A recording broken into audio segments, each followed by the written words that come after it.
தன்னுடைய குழந்தை வந்து ஒரு ஜெர்மன் பிரின்ஸை கல்யாணம் பண்ணிக்கணும்னு விரும்பலாம். அவன் இருக்கிறது ஒரு கிட்டத்தட்ட ஒரு கூண்டு கைதியாக புதுச்சேரியில் இருக்கான்.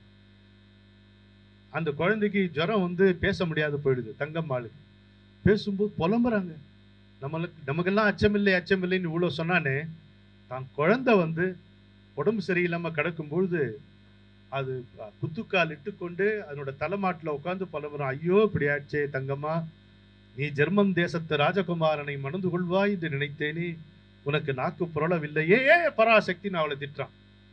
இப்படி நீ என்னை சோதித்துக் கொண்டே இருந்தால் நான் நிச்சயம் நாத்திகனாகி விடுவேன், ஜாக்கிரதைங்க. பராசக்திக்கு கடிதம் எழுதுறான். பராசக்தி, உனக்கு அறிவில்லையா? உனக்கு காது கேட்பதில்லையா? நாள்தோறும் உன் புகழை பாடுகிறேன், நான் கேட்கும் வரங்களை எல்லாம் கொடுத்து விடக்கூடாதா அப்படிங்கிறான்.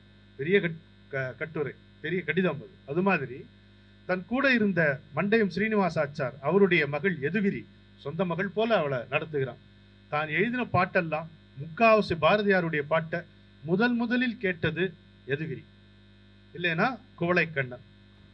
இவங்க தான் செல்லம்மா. அப்கோர்ஸ் செல்லம்மாவுக்கு தெரியாத பாரதியார் பாடல்களே கிடையாது. அப்படி அந்த அந்த பெண்ணு கூட, அந்த பெண் அவளுக்கு சரி 12 வயசு. அந்த பெண்ணுக்கு அவளுக்கு கல்யாணம் நிச்சயம் பண்ணும் பொழுது அந்த பெண்ணு பாரதியார்கிட்ட சமமா தான் பேசுவா. ஐயான்னு பேச மாட்டா, பாரதின்னு தான் சொல்லி பேசுவா. இது நீங்க உன்னால 1912 18 வரைக்கும் இதை நம்மளால நினைச்சு பார்க்க முடியுதா? கற்பனை பண்ணி பார்க்க முடியுதா? அப்படி ஒரு சுதந்திரமான காலகட்டம் தான் அவங்களுக்குள்ள இருந்தது. நாடு சுதந்திரம் அடையவில்லை, சமூக மூட நம்பிக்கைகளில் தான் இருந்தது. ஆனால் தான் சுதந்திரமாகத்தான் இருந்தான். அடுத்த வேளை சொற்றுக்கு உத்தரவாதம் இல்லாத காலத்திலே உப்பருகிலே ஒரு ராஜகுமாரனை போல் நின்று கொண்டு எத்தனை கோடி இன்பம் வைத்தாய் இறைவா என்று பாட முடியுமானால் அவன் எப்பேற்பட்ட ஒரு ஆத்மாவாக கம்பீரமான புருஷனாக இருந்திருக்க முடியும் என்று பாருங்கள். அதற்கு முதற் காரணம் அவன் பெண்மையை வணங்கினான் என்பதுதான். பெண்மையை வணங்க கற்காதவன் ஒருபோதும் முழு ஆணாக இருக்க முடியாது. அவனுடைய ஆண்மை முழுமை பெற முடியாது. ஆண்மை என்பது மசில் பவர் கிடையாது, அது மெச்சூரிட்டி, மென்டல் மெச்சூரிட்டி.